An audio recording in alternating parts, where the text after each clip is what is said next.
এই শোনো, তোমাদের জন্য নাস্তা পাঠাইছে তোমাদের এক অস্ট্রেলিয়া প্রবাসী ভাই ফয়সাল আমিন। কে পাঠাইছে?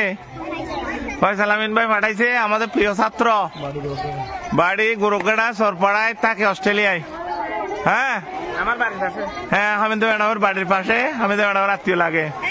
এই তোমাদের মধ্যে শোনো, যারা গরিব মানুষ আছে, লেখাপড়া করতে পারো না, এরকম ছাত্রছাত্রীদেরকে ফয়সাল আমিন সাহায্য করে, বুঝছো?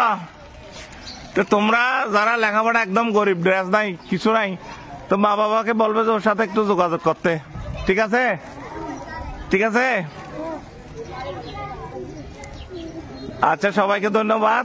তোমরা সবাই ওর জন্য দোয়া করবে, আর যেন ভালো ভালো করে খাইতে পারি। কেমন? হ্যাঁ, কেমন? হ্যাঁ, সবাই দোয়া করতে বলবো, তোমার মা বাবাদেরকেও দোয়া করতে বলবো। কেমন?